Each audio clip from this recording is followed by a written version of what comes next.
Hello दोस्तों, स्वागत है आप सभी का हमारे यूट्यूब चैनल श्रेय कंपटीशन क्लासेस में। दोस्तों, आज के इस वीडियो में हम आपके लिए लेके आए हैं कृषि एवं विज्ञान से संबंधित महत्वपूर्ण प्रश्न की सीरीज़ का दूसरा भाग, जिसमें हमने विभिन्न परीक्षाओं में पूछे गए कृषि एवं विज्ञान से संबंधित प्रश्नों को संकलित किया है। तो आइए दोस्तों, शुरू करते हैं।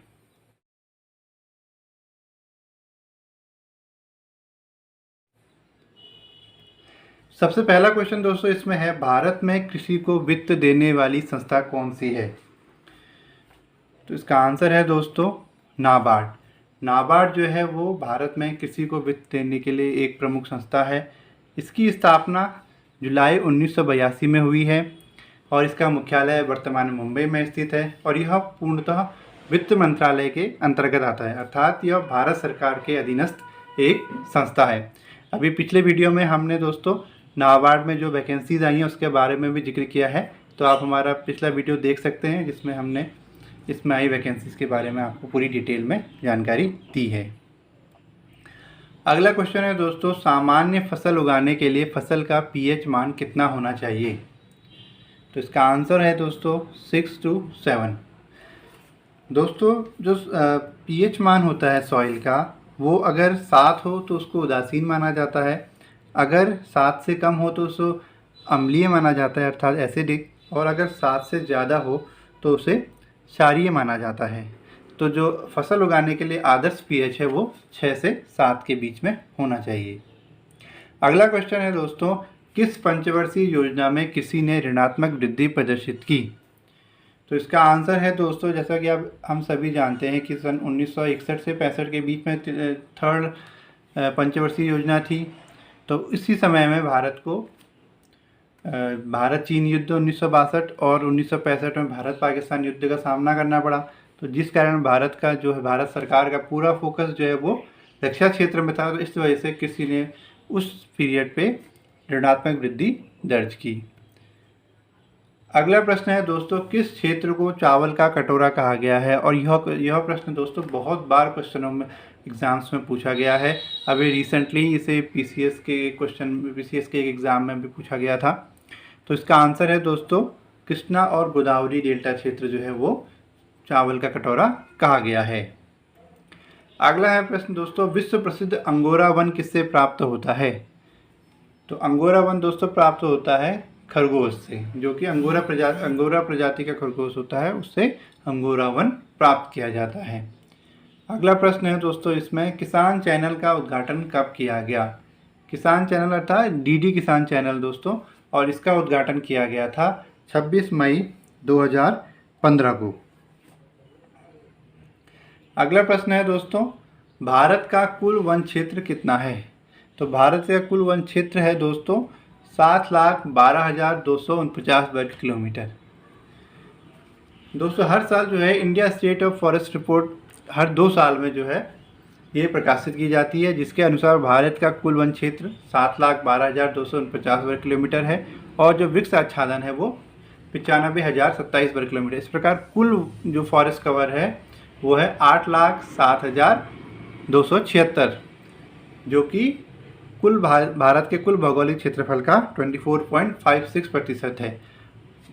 दोस्तों यहाँ पर और एक बताने लायक इम्पॉर्टेंट बात है कि जो India state of forest report है वो ministry of forest, environment, forest and climate change के द्वारा जो है रिलीज़ की जाती है। तो इस साल जो अभी लास्ट ईयर 2019 में ये जो है रिलीज़ हुई है, अब ये इस साल 2021 में इसको अब ये रिलीज़ होगी। अगला क्वेश्चन है दोस्तों कि नैफेड संबंधित है? तो इसका आंसर है दोस्तों कृषि विपणन से। इसका जो फुल फॉर्म है दोस्तों वो है national agriculture cooperative marketing federation of India limited, और इसकी जो स्थापना है दोस्तों 2 अक्टूबर 1958 में हुई थी। यह कृषि उत्पादों के सहकारी विपणन के लिए स्थापित किया गया था। अगला प्रश्न है दोस्तों, कौन सा कीटभक्षी जीव मच्छरों के नियंत्रण हेतु प्रयोग किया जाता है? तो इसका आंसर है दोस्तों गैम्बूसिया फिश। गैम्बूसिया फिश जो है वो मच्छरों के अंडे और लार्वा को खा जाती है, इसलिए अगर किसी तालाब में इसको रख दिया जाए तो वहाँ पर से ये मच्छरों को नियंत्रित करने में सहायक होती है। इसे मॉस्किटो फिश भी कहा जाता है और यह जैसे बताया मच्छर के लार्वा और अंडे का भक्षण कर लेती है। इस प्रकार यह मलेरिया और डेंगू की रोकथाम में सहायक है। अगला प्रश्न है दोस्तों कि केसर मसाला बनाने हेतु पौधे के कौन से भाग का प्रयोग किया जाता है। तो दोस्तों जो केसर मसाला होता है वो सैफ्रॉन कोकस जो पौधा है उसके वर्तिकाग्र से बनाया जाता है। अगला क्वेश्चन है दोस्तों, जार्विक 7 क्या है। तो दोस्तों देख के तो लग रहा है कोई सैटेलाइट या इस प्रकार का होगा, लेकिन नहीं, इसका आंसर है ये एक कृत्रिम हृदय है। इसका आविष्कार रॉबर्ट जार्विक ने किया था और यह पहली बार 1982 में किसी मानव के शरीर में प्रतिस्थापित किया गया था, जार्विक 7। अगला क्वेश्चन है दोस्तों, यह भी बहुत बार पूछा गया है दोस्तों कि फसल लॉगिंग विधि क्या है। तो दोस्तों फसल लॉगिंग विधि होती है जो फसल उत्पादन के लिए हमें कितने पोषक तत्वों की आवश्यकता है और सॉइल और प्लांट में जो हमारी मिट्टी है और पौधे में कौन कौन से पोषक तत्व हैं शामिल हैं उसको विश्लेषण करने के लिए फसल लॉगिंग विधि अपनाई जाती है। इसका दूसरा प्रयोग यह है दोस्तों कि जैसे हमने एक बार फसल उत्पादन कर लिया फसल चक्र में, उसके बाद अब हमारी मृदा में किन किन पोषक तत्वों की आवश्यकता है और कौन कौन पोषक तत्व अभी उसमें उपस्थित हैं उसकी जानकारी के लिए भी जो है फसल लॉगिंग विधि अपनाई जाती है, ताकि हम अगर किसी प्रकार के ट्रीटमेंट की सॉइल को ज़रूरत है तो उस विधि को हम अपना सकते हैं। अगला क्वेश्चन है दोस्तों इसमें कि रोगियों के पेट के एक्स किरण परीक्षण से पूर्व क्या खिलाया जाता है। तो इसका आंसर है दोस्तों बेरियम। और बेरियम क्यों खिलाया जाता है, क्योंकि यह एक्स किरणों का एक अच्छा अवशोषक है और इससे चित्र में जो हमारे पेट के जो चित्र है वो और स्पष्टता से देखने में सहायता मिलती है जो हमारे एक्सरे एक्सपर्ट होते हैं उनको। इसलिए बेरियम जो है एक गोली के रूप में या किसी रूप में इनको पहले ही खिला दिया जाता है।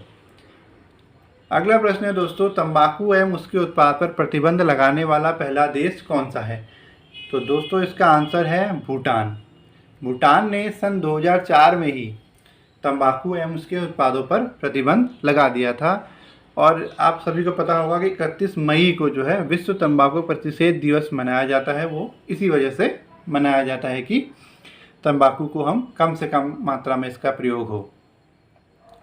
अगला प्रश्न है दोस्तों, धान के खेत से कौन सी गैस निकलती है। तो दोस्तों इसका आंसर है कि धान के खेत से निकलती है मीथेन गैस। ये क्वेश्चन भी बहुत सारे एग्जाम्स में पूछा गया है दोस्तों और काफ़ी इंपॉर्टेंट है। इसके अलावा दोस्तों मीथेन के अतिरिक्त धान के खेत से नाइट्रस ऑक्साइड, कार्बन डाइऑक्साइड आदि गैस भी निकलती हैं। अगर कभी ऑप्शन में मीथेन ना हो तो हम लोग को ये ध्यान रखना चाहिए कि इसका आंसर नाइट्रस ऑक्साइड या कार्बन डाइऑक्साइड भी हो सकता है। अगला प्रश्न है दोस्तों कि कीट की पहचान क्या है, या ऐसा इसमें अलग क्वेश्चन भी आ सकता है कि निम्न में से कौन कीट है। तो उसके लिए आंसर है दोस्तों कि कीट के 6 पैर होते हैं और जिसका उदाहरण है मच्छर, मक्खी और खटमल।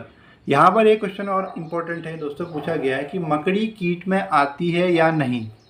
तो इसका आंसर है मकड़ी कीट में नहीं आती है, क्योंकि मकड़ी के 8 पैर होते हैं, जबकि कीट की पहचान का मुख्य लक्षण यही है कि कीट के 6 पैर होने आवश्यक हैं। अगला प्रश्न है दोस्तों, सबसे पुराना जीव जो जीव अर्थात जो अपना भोजन बनाने में समर्थ हो। तो इसका आंसर है नीलहरित शैवाल। नीलहरित शैवाल अपना भोजन स्वयं बनाने में समर्थ होता है, इसलिए उसे सबसे पुराना जीव माना गया है। फिर है दोस्तों एग्रीकल्चर से संबंधित बहुत इंपॉर्टेंट संस्था ICAR, Indian council of agriculture research, इसकी स्थापना कब हुई थी। तो इसकी स्थापना हुई है दोस्तों 1929 में। और इसमें एक क्वेश्चन अभी इसमें लास्ट वीडियो में हमने दोस्तों ICAR में एडमिन ऑफिसर और फाइनेंस एंड अकाउंट ऑफिसर की पोस्टें आई हैं, उसका हमने जिक्र अपने लास्ट वीडियो में किया है। तो आप हमारा लास्ट वीडियो देख सकते हैं, उसमें लिंक भी दिया हुआ है, इसको अप्लाई कर सकते हैं। बहुत अच्छी पोस्ट है दोस्तों। इसमें अगला क्वेश्चन है दोस्तों, बोरलॉग पुरस्कार किस एक वैज्ञानिक क्षेत्र में दिया जाता है। तो बोरलॉग से आप लोगों को दोस्तों स्मरण हो रहा होगा, नॉर्मन बोरलॉग कृषि के क्षेत्र में जो हरित क्रांति के जनक माने गए हैं। तो बोरलॉग पुरस्कार जो है तो अंडरस्टूड है कि ये कृषि के क्षेत्र में दिया जाता है। ये इम्पोर्टेंट, इसके आगे की इसमें जो बातें लिखी हैं वो काफ़ी इंपॉर्टेंट हैं कि 1972 में ये स्थापित है।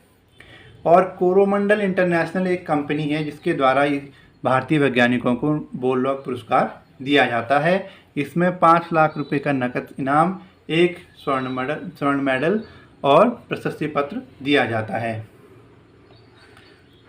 अगला है दोस्तों कि गेहूं का काला टिक रोग किसके कारण होता है। तो गेहूं में ये रोग काफ़ी पाया जाता है, जिस कारण हमारा लाखों का अनाज बर्बाद होता है। इसका प्रमुख जो कारण है वो है फफूंदी। फफूंदी लग जाने के कारण जो है हमारा गेहूं बहुत नष्ट हो जाता है। तो अगला प्रश्न है दोस्तों कि धान में खैर रोग का कारण क्या है। तो दोस्तों धान में खैर रोग का कारण है जस्ते की कमी। अगला प्रश्न है दोस्तों कि गेहूं में प्रोटीन कितना प्रतिशत होता है। तो सामान्यतः गेहूं में प्रोटीन का जो प्रतिशत मात्रा है दोस्तों वो होती है 12%, लेकिन अगर हम उन्नत किस्म का बीज लें तो हो सकता है उसमें प्रोटीन जो है 15% तक भी पाया जा सकता है। अगला क्वेश्चन है दोस्तों, पौधे नाइट्रोजन को किस रूप में ग्रहण करते हैं। तो पौधे नाइट्रोजन को नाइट्रेट के रूप में ग्रहण करते हैं। इसके लिए जो प्रोसेस है दोस्तों उसे नाइट्रोजन फिक्सेशन या नाइट्रोजन स्थिरीकरण कहते हैं, जो कि लेग्यूमिनस फैमिली के पौधों की जड़ों में पाए जाने वाले बैक्टीरिया के द्वारा किया जाता है। अगला क्वेश्चन है दोस्तों कि मृदा की नमी किस उपकरण द्वारा ज्ञात की जाती है। तो इसका आंसर है दोस्तों, ये क्वेश्चन भी बहुत बार पूछा गया है, टेंसियोमीटर। ये इंपॉर्टेंट क्वेश्चन है कि दोस्तों कि प्रथम विश्व युद्ध के दौरान जर्मन सेना द्वारा शत्रु सेना पर प्रयुक्त की गई गैस का नाम क्या है। तो इसका आंसर है दोस्तों मस्टर्ड गैस। थोड़ा सा मस्टर्ड गैस के बारे में जान लेते हैं। ये सल्फर का एक रासायनिक यौगिक है। इसका रासायनिक सूत्र है C4H8Cl2S और इसके प्रयोग होने से इंसान जो है 12 घंटे के अंदर ही अपंग हो सकता है। ये हमारे नर्वस सिस्टम पे इफ़ेक्ट करता है और इंसान के अपंग होने की संभावना बढ़ जाती है, इसलिए यह काफ़ी विध्वंसक गैस है। इसके अलावा दोस्तों आपने बहुत बार सुना होगा कि पुलिस द्वारा भीड़ को तितर बितर करने के लिए आंसू गैस का प्रयोग किया गया। तो आंसू गैस में दोस्तों क्लोरोपिक्रीन इसे कहा जाता है या क्लोरोएसिटोफिनॉन। इसका जो रासायनिक सूत्र है वो है CCl3NO2। तो हमें ये भी जानना आवश्यक है, ये बहुत बार पूछा गया है कि आंसू गैस क्या है, आंसू गैस का रासायनिक सूत्र क्या है, उसका रासायनिक नाम क्या है। तो उसका रासायनिक नाम है क्लोरोपिक्रीन या क्लोरोएसिटोफिनॉन। दोस्तों उसके अलावा हम आज की वीडियो में आपके लिए लेके आए हैं जो प्रमुख फसलें उनकी किस्में हैं, जो बहुत बार क्वेश्चन में पूछी गई हैं। कुछ इंपॉर्टेंट जो हमने पिछले वीडियो में भी कुछ इंपॉर्टेंट किस्में आपको बताई थी और आज की उसमें भी हम कुछ इंपॉर्टेंट किस्में आपके लिए लेके आए हैं जो कि एग्ज़ाम्स में पूछी गई हैं। जैसे वरलक्ष्मी जो है कपास की इंपॉर्टेंट फसल है, इसको याद रखिएगा। पूसा रूबी, टमाटर की रूबी लाल, जिस प्रकार रूबी लाल होता है वैसे टमाटर भी लाल है, तो ऐसे आप इसको याद रख सकते हैं। मालवीय चमत्कार, तो चमत्कार अरहर। पूसा सुगंध 5 ये धान की फसल है। कौशल मूंगफली की फसल है। ललित यह अमरूद की फसल है। पूसा रसराज खरबूजे की फसल और जया जो है धान। तो ये सभी प्रमुख किस्में हैं विभिन्न फसलों की जो कि एग्ज़ाम्स में पूछी गई हैं और इम्पोर्टेंट हैं, तो आप इनको याद रखिएगा, इनमें से भी कभी भी पूछी जा सकती है। अगला दोस्तों कुछ प्रमुख खोजें हुई हैं, उनके खोजकर्ता जो कि बहुत सारे एग्जाम्स में पूछे गए हैं, अभी उनको हम आपके सामने लेके आए हैं। जैसे पोलियो का टीका, ये बहुत बार पूछा गया है कि पोलियो के टीके की खोज किसके द्वारा की गई। तो इसका आंसर है जोनास सॉल्क। अगला क्वेश्चन है पेनिसिलिन। दोस्तों बहुत बार पूछा गया है पेनिसिलिन, इसका आंसर है अलेक्जेंडर फ्लेमिंग। डायनामाइट बहुत बार पूछा गया है, डायनामाइट की खोज किसने की है। तो डायनामाइट की खोज की गई है अल्फ्रेड नोबेल द्वारा। उसके अलावा दोस्तों विकास का सिद्धांत किसके द्वारा प्रतिपादित किया गया। तो इसका आंसर है डार्विन द्वारा विकास का सिद्धांत प्रतिपादित किया गया। जीवाणु की खोज किसके द्वारा की गई। ल्यूवेनहॉक। ये क्वेश्चन भी बहुत इंपॉर्टेंट है दोस्तों। अगला है कि जीव विकास का सिद्धांत किसके द्वारा दिया गया। तो जीव विकास का सिद्धांत दिया गया लैमार्क द्वारा। और अगला है उत्परिवर्तन का सिद्धांत किसके द्वारा दिया गया। तो ह्यूगो डी ब्रीज द्वारा उत्परिवर्तन का सिद्धांत दिया गया था। उसके अलावा दोस्तों ये क्वेश्चन भी बहुत बार पूछा गया है कि बायोडीजल बनाने में किस वनस्पति का प्रयोग किया जाता है। तो इसका आंसर है रतन ज्योत या जैट्रोफा। उसके अलावा ये भी इम्पोर्टेंट है कि क्लोरोफिल में कौन सा तत्व पाया जाता है, तो इसका आंसर है दोस्तों मैग्नीशियम। अब दोस्तों एक बहुत बार ऐसे क्वेश्चन ये पूछे जाते हैं कि इस प्रकार की ये कल्चर किसके लिए यूज़ होता है, इस प्रकार की खेती किस लिए यूज़ होती है। तो हम ये कंपाइल्ड आपके लिए लेके आए हैं किसी के विशेष प्रकार, जो बहुत ही कॉमन क्वेश्चन है हर एग्जाम्स के लिए। तो आइए शुरू करते हैं। सबसे पहले देखिए मधुमक्खी पालन। तो मधुमक्खी पालन दोस्तों उसको एपीकल्चर कहा गया है। रेशम उत्पादन, इसको दोस्तों सेरीकल्चर कहा गया है। समुद्री जीवों का उत्पादन, क्योंकि समुद्री जीव अर्थात मैराइन की बात चल रही है तो इसे मेरीकल्चर कहा जाता है। फलों का उत्पादन हॉर्टिकल्चर कहा जाता है, बागवानी जिसे हम कहते हैं हिंदी में। वृक्षों एवं झाड़ियों की कृषि, तो इसे आर्बोरिकल्चर कहा जाता है। सब्जियों की कृषि, इसे ऑलेरिकल्चर कहा गया है। वनों के संवर्धन एवं संरक्षण वाली कृषि, इसे सिल्वीकल्चर कहा गया है। और अंगूर उत्पादन को विटीकल्चर कहा गया है। और मत्स्य पालन को पीसीकल्चर कहा गया है। अगला क्वेश्चन, केंचुआ उत्पादन वर्मी कल्चर। रेशम कीट हेतु शहतूत की खेती के लिए जो शब्द है वो है मोरिकल्चर। हवा में पौधे उगाना, इसको एरोपोनिक्स कहा गया है दोस्तों। और पानी में पौधे उगाना, इसको हाइड्रोपोनिक्स कहा गया है दोस्तों। और फूल विज्ञान जो है वो फ्लोरिकल्चर के अंतर्गत आता है। तो ये बहुत इंपॉर्टेंट है दोस्तों, काफ़ी एग्जाम्स में डायरेक्ट पूछे गए हैं, तो इसको आप लोग को याद करना बहुत ज़रूरी है। उसके अलावा जो एक कॉमन क्वेश्चन है दोस्तों कि सब्जियों में रंग और स्वाद का कारण क्या है। पिछले वीडियो में भी हमने आपको काफ़ी बताए थे, कद्दू के पपीते के रंग का कारण बताया गया था, टमाटर का बताया गया था। पिछले क्वेश्चन में हमने काफ़ी सारे इससे संबंधित क्वेश्चन दिए थे, तो आज के इसमें भी हम इसको लेके आए हैं जो शेष बचे हुए हैं काफ़ी इंपॉर्टेंट। जैसे हल्दी का पीला रंग किस कारण से होता है, तो इसका आंसर है कुरकुमीन के द्वारा। मूली में तीखापन किस कारण होता है, तो आइसोसाइनेट के कारण जो है मूली में तीखापन पाया जाता है। खीरे में जो कड़वाहट आती है उसका कारण क्या है, कुकुरबिटेसिन जो है उसके कारण खीरे में कड़वाहट पाई जाती है।